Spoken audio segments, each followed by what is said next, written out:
الله وبركاته. الحمد لله رب العالمين.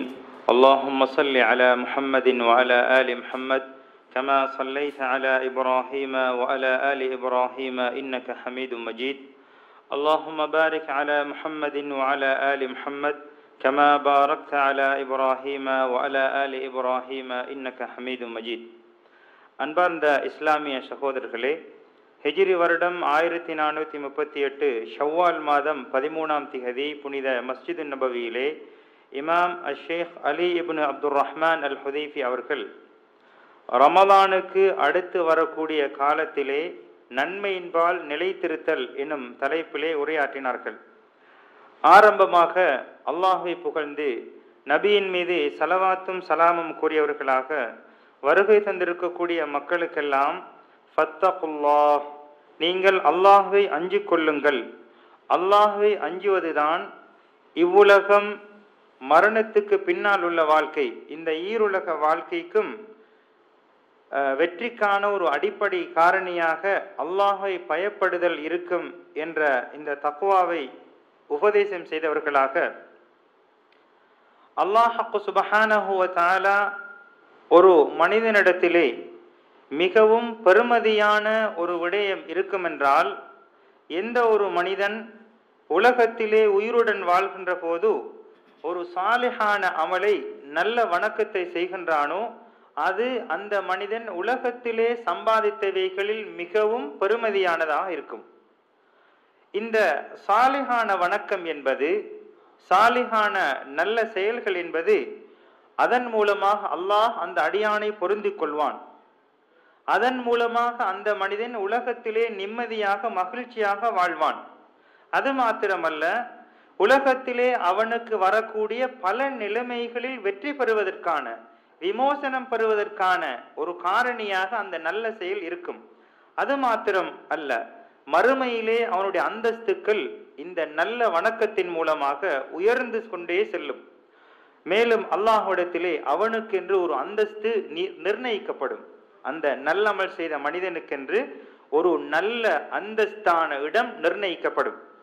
இவ்வாறாக ஒரு மனிதனுக்கு வணக்கம் செய்வதற்கு அல்லாஹ் இலகுபடுத்தி கொடுப்பான் என்று சொன்னால், ஒரு நல்ல செயலில் ஈடுபடுவதற்கான ஒரு இலகுவான சூழல் ஒரு அடியானுக்கு கிடைக்கும் என்றால், அந்த மனிதன் செய்யக்கூடிய செயலிலே அவனுக்கு இஹ்லாஸ், அல்லாஹுக்காக இந்த வணக்கத்தை நிறைவேற்றுகின்றேன் என்ற உண்மையான எண்ணத்துடன் அந்த நன்மையை செய்வதற்கு சந்தர்ப்பம் கிடைக்கும் என்றால், உண்மையிலே அல்லாஹ் அவனுக்கு அருள் புரிந்திருக்கின்றான், அல்லாஹ் அவனை நேசிக்கின்றான் என்பதற்கான ஒரு அடையாளமாக இதனை கொள்ளலாம். எந்த அளவுக்கென்றால், அவன் அந்த நல்ல வணக்கத்தை செய்கின்ற போது நபி அவர்கள் காட்டிய முறைக்கு உட்பட்டதாக அந்த வணக்கத்தை அமைத்துக் கொள்வான். எல்லா விடயங்களிலும் இது நபி அவர்கள் காட்டினார்களா அல்லது அனுமதித்தார்களா அல்லது செய்தார்களா என்பதை ஆராய்ந்து அந்த வணக்கத்தில் ஈடுபடுவதற்கு அந்த மனிதன் முயற்சிப்பான். இவ்வாறாக ஒரு மனிதன் வணக்கங்களை செய்வதற்கு அவனுக்கு இலகுபடுத்தப்படும் என்றால், உண்மையிலே அல்லாஹுடைய அருள் நேசம் அவனுக்கு கிடைத்திருக்கின்றது என்பதுதான் ஒரு அடையாளமாக இருக்கின்றது. நபி ஸல்லல்லாஹு அலைஹி வஸல்லம் அவர்கள் கூறுகின்றார்கள், அல்லாஹ் சுப்ஹானஹு வ தஆலா உலகத்திலே இந்த உலகத்தை கொடுக்க வேண்டும் என்றால், உலக சுகபோகங்களை கொடுக்க வேண்டும் என்றால், அவன் விரும்பியவர்களுக்கும் உலகத்தை கொடுப்பான், அவன் விரும்பாதவர்களுக்கும் உலகத்தை கொடுப்பான். ஆனால் மார்க்கத்தை பொறுத்தவரையிலே, இந்த மார்க்கத்தை பின்பற்றக்கூடிய தன்மையை பொறுத்தவரையிலே அல்லாஹ் சுப்ஹானஹு வ தஆலா அவன் விரும்பியவர்களுக்கு மாத்திரம்தான் இந்த மார்க்கத்தை கொடுக்கின்றான். எனவே மார்க்கத்தை பின்பற்றக்கூடிய, அதனை படிக்கக்கூடிய, அதிலே இஸ்திகாமத்தாக இருக்கக்கூடிய ஒரு பாக்கியம் கிடைக்கும் என்றால் நாம் அல்லாஹுக்கு நன்றி செலுத்த வேண்டும். அல்லாஹ் என்னை நேசிக்கின்றான், அல்லாஹ் என்னை விரும்புகின்றான். எனவே மார்க்கத்திலே உறுதியாக இருப்பதற்கான எல்லா விதமான உதவிகளையும் அல்லாஹ்விடத்திலே நான் கேட்க வேண்டும் என்ற ஒரு தன்மையை நாம் பழக்கத்தில் எடுத்துக்கொள்ள வேண்டும். மேலும் அல்லாஹ் சுப்ஹானஹு வ தஆலா அல் குர்ஆனிலே குறிப்பிடுகின்றான், இன்னமா யதகப்பலுல்லாஹு மினல் முத்தகீன். மனிதர்கள் செய்யக்கூடிய நல்ல செயலை அல்லாஹ் ஏற்றுக்கொள்வான் என்றால் அது அல்லாஹ்வை அஞ்சக்கூடியவர்கள், அல்லாஹ்வை தக்வா செய்யக்கூடிய மனிதர்களுடைய செயல்களைத்தான் அல்லாஹ் ஏற்றுக்கொள்வான். எனவே நாம் அல்லாஹ்வை அஞ்சக்கூடியவர்களாக, அல்லாஹ்வை பயப்படக்கூடிய மனிதர்களாக இருக்க வேண்டும். இவ்வாறான ஒரு சூழலை பெற்றுக்கொண்டிருக்கின்ற நாம் யாரெல்லாம் மார்க்கத்திலே நிரந்தரமாக உறுதியாக இலகுவாக செல்வதற்கான சந்தர்ப்பத்தை பெற்றிருக்கின்றோம் என்றால் கட்டாயமாக நாம் அல்லாஹுக்கு நன்றி செலுத்த வேண்டும். அல்லாஹுக்கு நன்றி உடையவர்களாக இருக்க வேண்டும். யா அல்லாஹ், எனக்கு பாதைகளை இலகுபடுத்தி தந்திருக்கின்றாய், மார்க்கத்தை பின்பற்றக்கூடிய படிக்கக்கூடிய அதனை நடைமுறைப்படுத்தக்கூடிய செய்திகளை எல்லாம் எனக்கு தந்திருக்கின்றாய், உனக்கே நான் நன்றி செலுத்துகின்றேன். யா அல்லாஹ், என்னை நிரந்தரமாக அந்த வழியிலே செல்வதற்கு நீ உதவி புரிவாயாக என்று அல்லாஹ்விடத்திலே நாம் துஆ கேட்க வேண்டும். அல்லாஹ் திருமறையிலே குறிப்பிடுகின்றான், இன்னல்லதீன காலு ரப்புனல்லாஹு சும்மஸ்தகாமு, யாரெல்லாம் எங்களுடைய ரப் அல்லாஹ் என்று கூறி அதிலே நிரந்தரமாக உறுதியாக இருக்கின்றார்களோ அவர்களுக்கு ததனஸ்ஸலு அலைஹுமுல் மலாயிகா, வானவர்கள் அவர்கள் மீது இறங்கி கூறுவார்கள், நீங்கள் பயப்பட வேண்டாம், கவலைப்பட வேண்டாம், உங்களுக்கு சுவர்க்கத்தை கொண்டு நன்மாராயம் கூறப்படும், உங்களுக்கு உங்களது செயல்கள் மூலமாக எது உங்களுக்கு வாக்களிக்கப்பட்டிருக்கின்றதோ அந்த சுவர்க்கத்தை உங்களுக்கு நன்மாராயம் அளிக்கப்படும் என்று வானவர்கள் நன்மாராயம் கூறுவார்கள். அன்பார்ந்த அல்லாஹ்வின் நல்லடியார்களே, மேலும் நபி அவர்கள் கூறுகின்றார்கள், சுஃபியான் இப்னு அப்துல்லாஹ் ரலியல்லாஹு அன்ஹு அவர்கள் நபி அவர்களிடத்திலே கேட்கின்றார்கள், யா ரசூலல்லாஹ், அல்லாஹ்வின் தூதரே, குல் லீ ஃபில் இஸ்லாமி கௌலன் லா அஸ்அலு அன்ஹு அஹதன் கைர, அதாவது வேறு எவருமே உங்களிடத்திலே கேட்காத ஒரு விடயத்தை இஸ்லாத்திலே உங்களிடத்திலே நான் கேட்கின்றேன், எனக்கு கூறுங்கள் என்று கூறிய போது நபி அவர்கள் கூறினார்கள், குல் ஆமன்து பில்லாஹ், நான் அல்லாஹ்வை விசுவாசம் கொண்டேன், சும்மஸ்தகிம், அதற்கு பின்னால் அந்த வார்த்தையிலே உறுதியாக இரு என்று கூறினார்கள். எனவே ஆமன்து பில்லாஹ், அல்லாஹ்வை நான் விசுவாசம் கொண்டேன், ஈமான் கொள்கின்றேன் என்று ஒரு மனிதன் கூறி அதிலே நிரந்தரமாக இருப்பான் என்று சொன்னால் அதுதான் மிகவும் சிறந்த வார்த்தை என்பதை நபி அவர்கள் கூறியிருக்கின்றார்கள். எனவே இவ்வாறாக நன்மைகளை அல்லாஹ் சுப்ஹானஹு வ தஆலா அவன் நாடிய அடியார்களுக்கு நன்மைகளை ஈட்டிக் கொள்வதற்கான சந்தர்ப்பங்களை வழங்கி கொண்டே இருக்கின்றான். அவ்வாறு நல்ல சந்தர்ப்பங்கள் கொடுக்கப்பட்டவர்கள் அதனை பாதுகாத்து கொள்ள வேண்டும். நான் இஸ்லாத்தை பின்பற்றுவதற்கு எனக்கு இலகுவான தன்மை இருக்கின்றதா, நான் ஐவேளை தொழுகைகளை நிறைவேற்றுகின்றேன், இஸ்லாம் கடமையாக்கி கடமை நிறைவேற்றுகின்றேன், இவ்வாறான ஒரு தன்மையிலே நாம் இருப்போம் என்றால் அதனை தக்க வைத்துக் கொள்வதற்கான முயற்சியை நாம் ஒவ்வொருவரும் மேற்கொள்ள வேண்டும். ஏனென்று சொன்னால் ஷைத்தான் நம்மை வழிகெடுப்பதற்காக, இந்த உறுதியான தன்மையிலிருந்து நம்மை தடம்பொருள செய்வதற்காக பல வழிகளையும் மேற்கொள்வான். எனவே நாம் உறுதியாக நம்மை பாதுகாத்துக் கொள்ள வேண்டும். ஏனென்றால் அந்த உறுதியிலே நாம் தடம் புரளுவோம் என்றால், அல்லது நமக்கு ஒரு மன உளைச்சல், சந்தேகம் அல்லது சோம்பல் தனம் ஏற்படும் என்றால் நாம் இலவசமாக பெற்றுக்கொள்ளக்கூடிய நன்மைகளிலே அங்கே குறைவுகள் ஏற்படுவதற்கான வாய்ப்பு இருக்கும். அல்லாஹ் திருமறையில் குறிப்பிடுகின்றான், இறை விசுவாசிகளே, நீங்கள் அல்லாஹுக்கு கட்டுப்படுங்கள், அவனது தூதருக்கும் கட்டுப்படுங்கள், வலா துபுதிலு அஅமாலக்கும், நீங்கள் செய்யக்கூடிய நல்ல செயல்களை வீணாக்கி கொள்ள வேண்டாம் என்று அல்லாஹ் சுப்ஹானஹு வ தஆலா இறை விசுவாசிகளுக்கு ஒரு உபதேசத்தை உருக்கமாக கூறுகின்றார். ஏனென்றால் நாம் இறை விசுவாசியாக இருப்போம், நபியுடைய போதனையை பின்பற்றுவோம், நல்லமல்கள் செய்து கொண்டே இருப்போம். ஆனால் ஷைத்தான் நாம் நல்லமல்கள் செய்து கொண்டிருக்கின்ற போதே நமது நல்லமல்களை வீணாக்கி விடுவான்.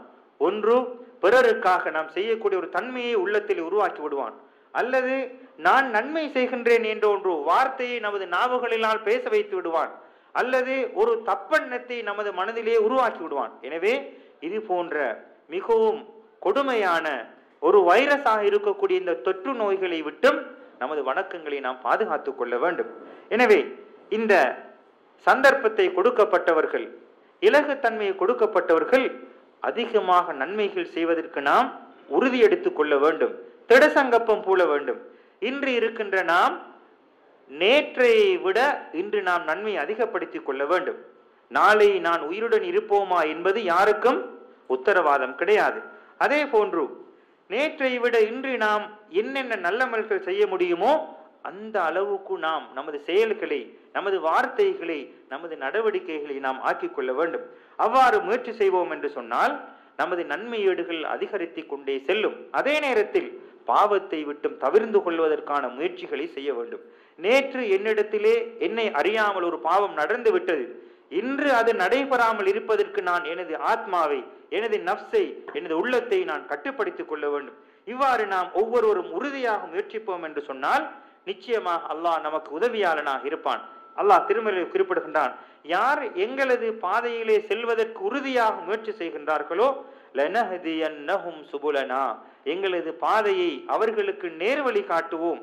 அது மாத்திரமல்ல, அல்லாஹ் சுப்ஹானஹு வ தஆலா நல்லுபகாரம் செய்பவர்களுடன் இருப்பதாக அல்லாஹ் திருமறையில் குறிப்பிடுகின்றான்.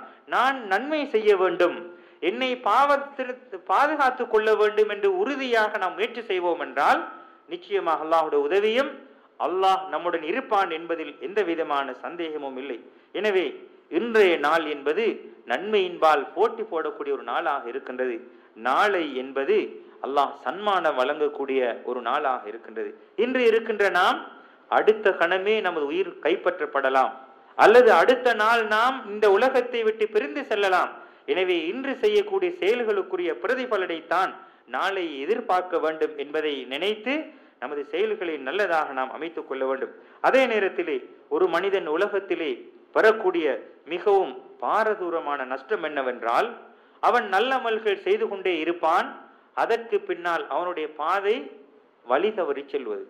நல்ல வழியிலே சென்று கொண்டே இருப்பான், அவனது பாதை தடம் பொருள்வது. அல்லாஹ் பாதுகாக்க வேண்டும். இதை போன்ற ஒரு நஷ்டம் யாருக்கும் கிடைக்க கூடாது. அல்லாஹ் பாதுகாக்க வேண்டும். நாம் நல்ல நிலையில் இருக்கின்றோமா, அதனை தக்க வைத்துக் கொள்ள வேண்டும்.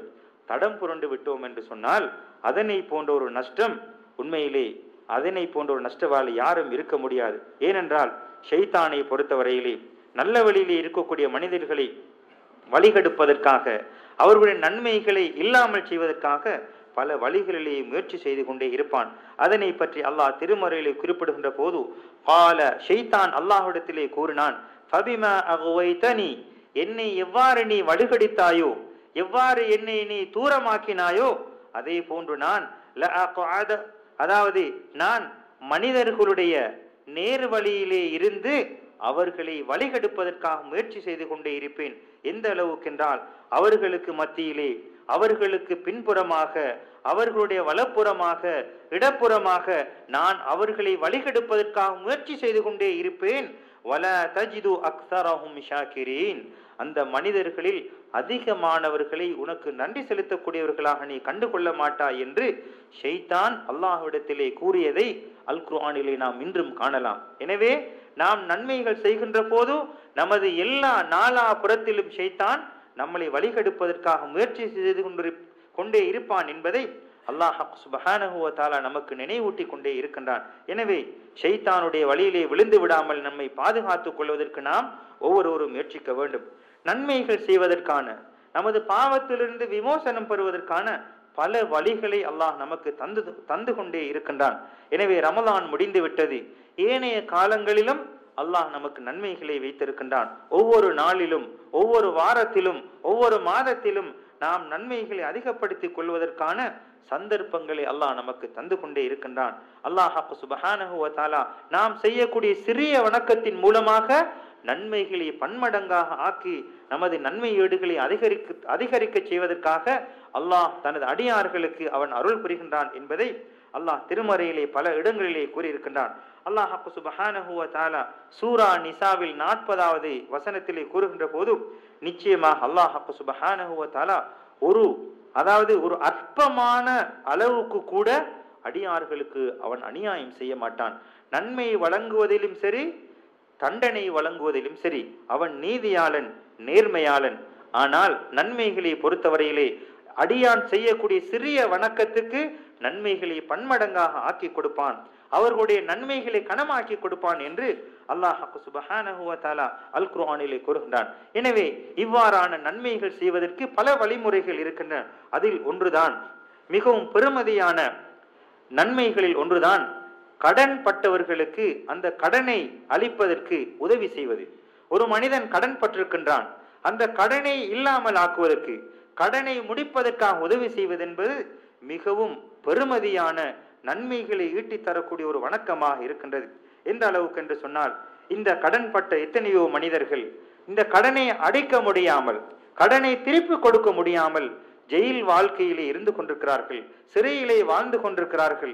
இவர்களுடைய துன்பத்தை, இவர்களுடைய மனக்கவலைகளை போக்குவதற்காக அந்த கடனை அடைப்பதற்கு உதவி செய்வது என்பது மிகவும் பெருமதியான ஒரு செயலாக இருக்கின்றது என்பதை இமாம் அவர்கள் நினைவூட்டினார்கள். அதே போன்று நாம் மகிழ்ச்சியாக இருக்கின்ற போது, நாம் சந்தோஷமாக இருக்கின்ற போது, அந்த சிறையிலே சிறை வாழக்கூடிய மனிதர்களுடைய குடும்பத்தினர்கள் மிகவும் துன்பத்திலும் கவலையிலும் சஞ்சலத்திலும் வாழ்வார்கள். எனவே அவர்களுக்கும் உதவி செய்வது மிகவும் பெருமதியான ஒரு வணக்கமாக இருக்கின்றது. எந்த அளவுக்கென்றால், ஒரு கடனாளியை கடனிலிருந்து அவனை தப்ப வைப்பதென்பது, கடனிலிருந்து மீட்சி பெற செய்வதென்பது, நீரிலே மூழ்குவதற்காக தத்தளித்துக் கொண்டிருக்கின்ற ஒரு மனிதனை நாம் கையை பிடித்து அவனை கரையிலே எடுத்து எவ்வாறு பாதுகாக்கின்றோமோ அதே போன்றுதான் கடன் தொல்லையினால், அவன் கடன் தொல்லையினால் மூழ்கி கொண்டிருக்கின்ற ஒரு மனிதனை நாம் மீட்பது இந்த தண்ணீரிலே மூழ்கின்ற மனிதனை மீட்பதை போன்று என்பதாக உதாரணப்படுத்தி இருக்கின்றார்கள். அன்பார்ந்த இஸ்லாமிய சகோதரர்களே, எனவே இவ்வாறாக மனிதர்களுடைய தேவைகள், யாருக்கெல்லாம் தேவையுடையவர்களாக இருக்கின்றார்களோ, துன்பத்தில் இருக்கின்றார்களோ, முடியுமான அளவுக்கு அவர்களுக்கு நாம் உதவி செய்வது என்பது மிகவும் பெருமதியான வணக்கமாக இருக்கின்றது. நமது நன்மைகளை இரட்டிப்பாக்கக்கூடிய விடயமாக இருக்கின்றது. இஸ்லாத்தை பொறுத்தவரையிலே இந்த இஸ்லாம் என்பது, இஸ்லாமியர்கள் என்பவர்கள் அருளுடையவர்கள், நல்லுபகாரத்தை உடையவர்கள். எப்போதும் அவர்களுடைய உள்ளத்தில் இருந்து அருள் வெளிப்பட்டு கொண்டே இருக்கும். நல்லுபகாரம் என்பது அவருடைய சக்திக்கு ஏற்ப வெளிப்பட்டு கொண்டே இருக்கும். இதன் காரணமாகத்தான் செல்வந்தர்களுக்கு ஜகாத்தை அல்லாஹ் கடமையாக்கி இருக்கின்றான். சதகா தர்மத்தை அல்லாஹ் ஆக்கி வைத்திருக்கின்றான். இந்த செல்வந்தர்கள் எல்லாம் முறையாக ஜகாத்தை சதகாவை கொடுப்பார்கள் என்றால் தேவையுடையவர்களுடைய தேவைகள் எல்லாம் முடிந்துவிடும். அவர்கள் சந்தோஷமாக இருப்பார்கள், துன்பத்திலிருந்து விமோசனம் பெறுவார்கள். எனவே இந்த இவ்வாறான கடன் பட்டிருக்கக்கூடியவர்கள், தேவையுடையவர்கள், ஜெயில் வாழ்க்கை அதாவது சிறை வாழ்க்கையிலே நிரந்தரமாக இருக்கக்கூடிய மனிதர்களை வெளிக்கொணர்வதற்காக யாருக்கெல்லாம் முடியுமோ அவர்கள் முயற்சி செய்ய வேண்டும். இவ்வாறான நல்ல செயல்கள் நமது நன்மை ஏடுகளை அதிகப்படுப்பதற்கான, நமது நன்மைகளை கூட்டுவதற்கான ஒரு காரணியாக இருக்கும். அல்லாஹ் திருமறையில் குறிப்பிடுகின்றான், நீங்கள் அல்லாஹுக்காக ஒரு விடயத்தை, ஒரு தர்மத்தை, ஒரு செலவை செய்வீர்கள் என்று சொன்னால் அல்லாஹ் அதனை நமக்கு பன்மடங்காக பிறகு ஆக்கி தருவான். நாம் செய்யக்கூடிய சிறிய அந்த உதவியின் மூலமாக நமது பல தேவைகள் நிறைவு பெறக்கூடிய ஒரு சந்தர்ப்பத்தை அல்லாஹ் ஆக்கி தருவான் என்று அல்லாஹ் திருமறையில் குறிப்பிடுகின்றான். நபி அவர்கள் கூறுகின்றார்கள், மா நகஸத் ஸதகத்துன் மின் மால், செல்வத்தின் மூலமாக தர்மம் செய்கின்ற போது ஒருபோதும் அந்த தர்மம் செய்யக்கூடிய பணம் நம்மிடத்திலிருந்து குறைவை ஏற்படுத்த மாட்டாது என்று நபி அவர்கள் கூறுகின்றார்கள். மேலும் நபி ஸல்லல்லாஹு அலைஹி வஸல்லம் அவர்கள் கூறுகின்றார்கள், எந்த ஒரு மனிதனுக்கு கீழ் சொல்லக்கூடிய நன்மைகளை செய்வதற்கு சந்தர்ப்பம் கிடைக்கின்றதோ அவன் இந்த உலகத்திலே அவனுக்கு உலகமே கிடைப்பதை விட சிறப்புக்குரிய நன்மை அவன் பெற்றுக்கொள்வான். யார் ஒரு மனிதன் ஒரு மோமினுடைய துன்பத்தை நீக்குகின்றானோ அல்லாஹ் சுப்ஹானஹு வ தஆலா மறுமையிலே அந்த மனிதனுடைய துன்பத்தை நீக்குவான். அதே போன்று கஷ்டப்படக்கூடிய ஒரு மனிதனுடைய கஷ்டத்தை உலகத்திலே யார் நீக்குகின்றானோ மறுமையிலே அந்த மனிதனுடைய கஷ்டத்தை அல்லாஹ் இலகுபடுத்துவான். அதே போன்று ஒரு முஸ்லிமுடைய குறையை யார் அல்லாஹுக்காக மறைக்கின்றானோ இந்த உலகத்தில் மறுமையிலே அல்லாஹ் சுப்ஹானஹு வ தஆலா எல்லா சமுதாயத்தினர்களும் எழுப்பப்படுகின்ற அந்த நாளையிலே குறைகளை மறைத்த மனிதனுடைய குறைகளை அல்லாஹ் சுப்ஹானஹு வ தஆலா அந்த எல்லா மக்களுக்கு முன்னால் இந்த குறைகளை மறைத்து அந்த மனிதனை உயர்வானவனாக அல்லாஹ் காட்டுவான். அதே போன்று வல்லாஹு ஃபீ அவுனில் அப்தி மா கானல் அப்து ஃபீ அவுனி அஹீஹ், ஒரு அடியானுக்கு ஒரு அடியான் உதவி செய்யும் காலமெல்லாம் உதவி செய்யக்கூடிய அடியானுக்கு அல்லாஹ் உதவி செய்வதாக அல்லாஹ் பொறுப்படுத்தியிருக்கின்றான். அன்பார்ந்தவர்களே, எனவே ஒரு மனிதனுடைய கஷ்டத்தை நீக்குவது, ஒரு கஷ்டப்பட்ட மனிதனுடைய தேவையை இலகுபடுத்துவது, ஒரு முஸ்லிமுடைய குறையை மறைப்பது, ஒரு மனிதனுக்கு உதவி செய்வது என்பதெல்லாம் அல்லாஹ் நமக்கு பிரதி உபகாரமாக நமது குறையை மறுமையிலே மறைப்பதற்கு, மறுமையிலே நமது துன்பத்தை நீக்குவதற்கு நமக்கு அல்லாஹ் உதவி செய்வதற்கு அல்லாஹ் வாக்கெடுத்திருக்கின்றான். எனவே இது போன்ற செயல்களிலே யாருக்கெல்லாம் சந்தர்ப்பம் கிடைக்கின்றதோ ஒருபோதும் நாம் நழுவ விட்டுவிடக் கூடாது. அன்பார்ந்த இஸ்லாமிய சகோதரர்களே, இந்த உலகத்திலே நாம் ஒரு மனிதனுடைய குறையை மறைப்பது என்பது மிகவும் இலகுவானதாக இருக்கும். ஒரு மனிதனுடைய தேவையை நிறைவேற்றுவது என்பது மிகவும் அற்பமானதாக இருக்கும். ஆனால் நாளை மறுமையிலே அல்லாஹ் பாதுகாக்க வேண்டும், அந்த சுவர்க்கத்துக்கு செல்லக்கூடிய மனிதர்கள் கூட பல இக்கட்டான நிலைகளை கடந்துதான் சுவர்க்கத்துக்கு போய் சேர வேண்டிய ஒரு நிலை இருக்கின்றது. எந்த அளவுக்கு என்று சொன்னால், நாளை மறுமையிலே அல்லாஹ் பாதுகாக்க வேண்டும், எல்லா மனிதர்களும் மனிதர்களுடைய வியர்வையின் காரணமாக, ஒவ்வொரு மனிதருடைய வியர்வையின் காரணமாக அந்த வியர்வை ஆறாக, நதியாக, கடலாக பெருக்கெடுத்து ஒவ்வொரு மனிதனுடைய கழுத்து அளவுக்கு, வாய் அளவுக்கு, காது அளவுக்கு அந்த வியர்வையிலே முங்கக்கூடிய ஒரு இக்கட்டான துன்பகரமான நிலை ஏற்படும். இது எவ்வளவு கஷ்டமான நிலை தெரியுமா? அல்லாஹ் பாதுகாக்க வேண்டும். இவ்வாறான நிலையிலிருந்து அல்லாஹ் இவ்வாறு உதவி செய்யக்கூடிய மனிதர்களை அல்லாஹ் பாதுகாப்பான் என்பதாக நபி ஸல்லல்லாஹு அலைஹி வஸல்லம் அவர்கள் கூறுகின்றார்கள். நபி அவர்கள் கூறுகின்றார்கள், ஒவ்வொரு மனிதனும் நாளை மறுமையிலே அவனுடைய தர்மத்தின் மூலமாக ஏனைய மனிதனை விட்டு பிரித்து காட்டப்படும். கூட்டத்தில் இருக்கின்ற போது தர்மம் செய்தவர்களை வேறாக பிரித்து காட்டப்படும் என்று நபி ஸல்லல்லாஹு அலைஹி வஸல்லம் அவர்கள் கூறுகின்றார்கள். எனவே அன்பார்ந்த சகோதரர்களே, அல்லாஹ் சுப்ஹானஹு வ தஆலா நமது வாழ்விலே நம்மை அறியாமல் ஏற்பட்ட எத்தனையோ பாவங்கள், எத்தனையோ தவறுகள், எத்தனையோ வழிகேடுகளுக்கான மன்னிப்பை வழங்குவதற்கு அல்லாஹ் பார்த்து கொண்டே இருக்கின்றான். எனவே வசாரிஉ இலா மக்ஃபிரத்தின் மிர் ரப்பிக்கும், உங்களது ரப்பிடத்திலே மக்ஃபிரத்தை எதிர்பார்த்து விரைந்து செல்லுங்கள் என்று அல்லாஹ் சுப்ஹானஹு வ தஆலா அறைகூவல் விடுத்துக் கொண்டே இருக்கின்றான். அல்லாஹ்விடத்திலே பாவ மன்னிப்பை பெற்று சுவர்க்கத்தை பெற்றுக்கொள்வதற்காக நாம் அவசரமாக நமது முயற்சிகளை மேற்கொள்ள வேண்டும். இந்த சுவர்க்கம் யாருக்காக வென்றால் உஇத்தத் லில் முத்தகீன், அல்லாஹ்வை அஞ்சக்கூடியவர்களுக்கு அல்லாஹ் இந்த சுவர்க்கத்தை ஏற்பாடு செய்து வைத்திருக்கின்றான். அல்லாஹ்வை அஞ்சக்கூடியவர்கள் யார் என்றால், அவர்கள் கஷ்டத்தில் இருக்கின்ற போதும் மகிழ்ச்சியாக இருக்கின்ற போதும் அல்லாஹ்வுடைய பாதையிலே அவர்கள் செலவு செய்வார்கள், அவருடைய கோபத்தை கட்டுப்படுத்திக் கொள்வார்கள், மனிதர்கள் தங்களுக்கு செய்யக்கூடிய துரோகங்களை மனமுவர்ந்து அல்லாஹுக்காக மன்னித்து விடுவார்கள். இவர்களை அல்லாஹ் நேசம் கொள்வான். இவர்கள்தான் நாளை மறுமையிலே இவர்களுக்கு தான் அந்த சுவர்க்கம் ஏற்பாடு செய்யப்பட்டுள்ளது என்று அல்லாஹ் சுப்ஹானஹு வ தஆலா அல் குர்ஆனில் குறிப்பிடுகின்றான். அன்பார்ந்த இஸ்லாமிய சகோதரர்களே, அல்லாஹ்வின் நல்லடியார்களே, இஸ்லாத்தை நாம் மார்க்கமாக பெற்றுக்கொண்டிருக்கின்ற நாம், இந்த இஸ்லாம் நம்மிடத்திலே 2 குறிக்கோள்களை நம்மிடத்திலே எதிர்பார்க்கின்றது. நம்மிடத்திலிருந்து 2 பயன்பாடுகளை எதிர்பார்க்கின்றது. ஒன்று, நாம் நமக்கு நல்லுபகாரம் செய்ய வேண்டும். இரண்டாவது, பிறருக்கு நாம் நல்லுபகாரம் செய்ய வேண்டும். இஸ்லாம் இதனை ஒவ்வொரு மனிதனிடத்திலிருந்தும் எதிர்பார்க்கின்றது. நீ உனக்கு நல்லதை செய்து கொள், அடுத்ததாக பிறருக்கு நீ நல்லதை செய் என்று இஸ்லாம் நம்மிடத்தில் எதிர்பார்க்கின்றது. இந்த 2ஐயும் நாம் முறையாக செய்வோம் என்றால் இன்ஷா அல்லாஹ் உலகத்திலும் வெற்றி பெற்று மறுமையிலும் வெற்றி பெறுவதற்கான ஒரு காரணமாக இந்த 2 செயலும் இருக்கும். அதிலே முதலாவது, நாம் நமக்குத்தானே நல்லுபகாரம் செய்து கொள்வது. அல்லாஹ் சுப்ஹானஹு வ தஆலா அல் குர்ஆனிலே சூரா ஃபுர்கானிலே 63வது வசனத்திலிருந்து 73வது வசனம் வரும் வரை சில பண்புகளை கூறுகின்றான்.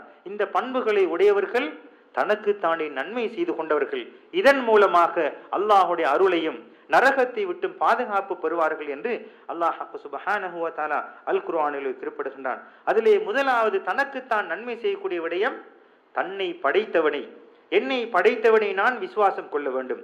அல்லாஹ் ஒருவன், அவன் தனித்துவமிக்கவன், அவனுக்கு இணை துணை கிடையாது, அவனுக்கு நிகராக உலகத்திலே யாரும் இல்லை என்பதை நமது சொல்லிலும் செயலிலும் நடவடிக்கையிலும் நிரூபிப்போமானால் அது நமக்கு நாமே நன்மை செய்து கொண்டதாக கருதப்படும். அல்லாஹ் சுப்ஹானஹு வ தஆலா ஒரு 8 விடயங்களை இந்த அடியார்களுக்கு உதாரணமாக அல்லாஹ் குறிப்பிடுகின்றான். இந்த தனக்குத்தானே நன்மை செய்யக்கூடிய விடயங்களை அல்லாஹ் குறிப்பிடுகின்ற போது அல் குர்ஆனிலே அல்லாஹ் குறிப்பிடுகின்றான், இந்த மனிதர்கள் உலகத்திலே பூமியிலே நடக்கின்ற போது அவர்கள் பெருமை அடிக்க மாட்டார்கள், அவர்கள் பணிவாக நடந்து கொள்வார்கள். 2வது பண்புதான், இரவு வேளைகளிலே அல்லாஹ்வை சுஜூது செய்வார்கள், அல்லாஹ்வை நின்று வணங்குவார்கள். 3வது, அல்லாஹ்விடத்திலே நரகத்தை விட்டும் நரக வேதனை விட்டும் பாதுகாப்பு கோருவார்கள். அதே போன்று அல்லாஹுக்காக அல்லாஹ்வுடைய பாதையிலே செலவு செய்வார்கள். அதே நேரத்தில் கஞ்சத்தனம் செய்ய மாட்டார்கள். அவர்கள் செலவு செய்கின்ற போது வீண்வரையும் செய்ய மாட்டார்கள், கஞ்சத்தனமும் செய்ய மாட்டார்கள். நடுத்தரமாக அல்லாஹுக்கு பொருத்தமான முறையிலே அவர்கள் தர்மம் செய்வார்கள். அடுத்ததாக இன்னும் ஒரு பண்புதான், அவர்களுடைய தேவைகளை முறையிடுவார்கள் என்றால் அல்லாஹ்விடத்திலே மாத்திரம்தான் கையேந்துவார்கள். மனிதர்களிடத்தில், படைப்பினங்களிடத்திலே ஒருபோதும் அவர்கள் கையேந்த மாட்டார்கள். அடுத்ததாக, அநியாயமாக ஒரு உயிரை கொலை செய்ய மாட்டார்கள், விபச்சாரத்திலே ஈடுபட மாட்டார்கள். அதே போன்று அல்லாஹுக்கு மாற்றமாக பொய் சத்தியங்கள் செய்ய மாட்டார்கள். மேலும் எப்போது அல்லாஹுடைய அத்தாட்சிகள் கூறப்படுகின்றதோ, அல்லாஹுடைய ஆதாரங்கள் முன்வைக்கப்படுகின்றதோ, அந்த நேரத்திலே நேரடியாக அதனை ஏற்றுக்கொள்வதிலே ஒருபோதும் அவர்கள் பின்வாங்க மாட்டார்கள்.